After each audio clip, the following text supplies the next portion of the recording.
This is Jarrod Horak, and in this video I'm going to recap the Kentucky Oaks and look ahead to the Kentucky Derby.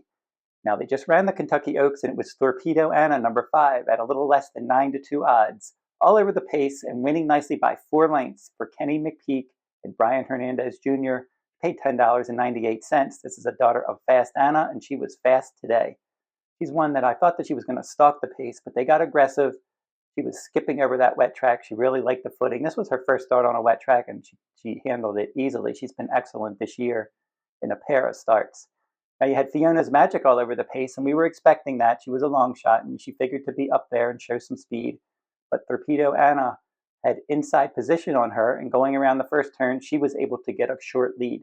But they weren't going slow either. The fractions were pretty legitimate, and Thorpedo Anna down on the inside was able to put away Fiona's Magic, and then she got a fresh challenge from Ways and Means, a highly regarded filly for trainer Chad Brown, and she was second in the Gulfstream Park Oaks last time.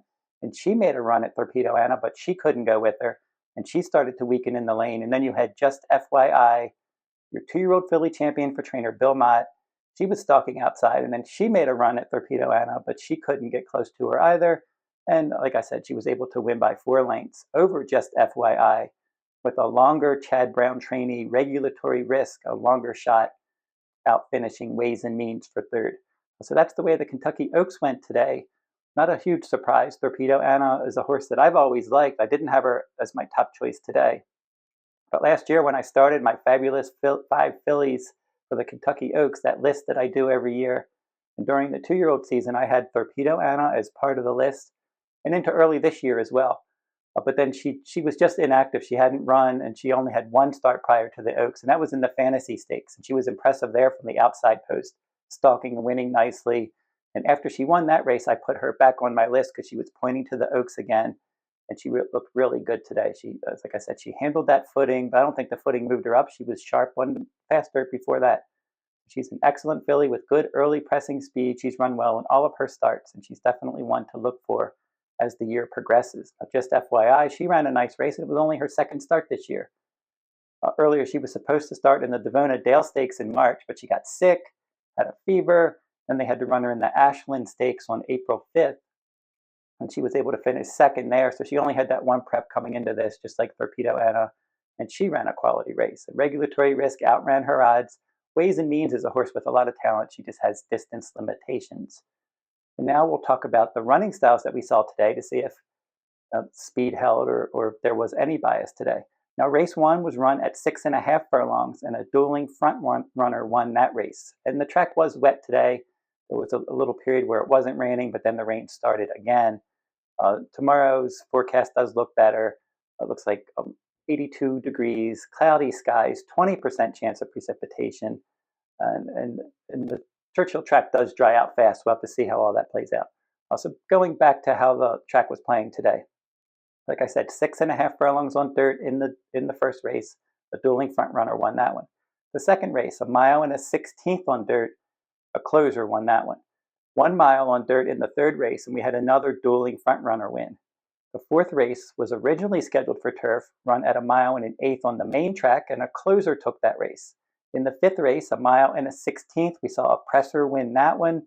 The 6th race, 5.5 furlongs on yielding turf, dueling front runner, Favorite won that one.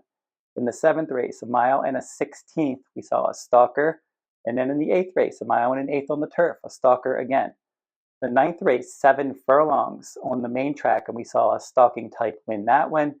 The 10th race, 1 mile and a 16th on turf, a mid-pack stalker. And then we saw the 11th race, the Kentucky Oaks. Thorpedo Anna showed good speed and won that one. So it seems like the track's playing fair. We saw in route races a closer win the 2nd race, and then a closer win the 4th race, and then a presser win, and then a stalker win, and then Thorpedo Anna, with her good speed, won that race. So it looks like the track's playing fair right now. We're going to have to see if that changes tomorrow. It could be a drying out track. We don't know how all that's going to play out. We're going to have to watch and see. But I thought the track was fair today. Now, for the Kentucky Oaks full card, I had an excellent day. At least through 11 races, I'm having a very good day. So through the Kentucky Oaks, I've had 5 top choice winners. I've given out 6 daily doubles, 5 pick 3s, 2 pick 4s, and 2 pick 5s. So I'm having an excellent day on my full card. And you can get my Kentucky Derby full card at the runawayhorse.com on my sales page if you're interested in that. That's available now, and hopefully I can carry that momentum from the Kentucky Oaks right into my Kentucky Derby full card. I've been doing these Triple Crown Series full cards for many years, been selling online full cards since 1998. So I've had a long track record of success. I give out a lot of good information on my full cards. Go over to the runawayhorse.com for more details. And if you need past performances for the Kentucky Derby, for that Kentucky Derby card, you can find past performances at todaysracingdigest.com.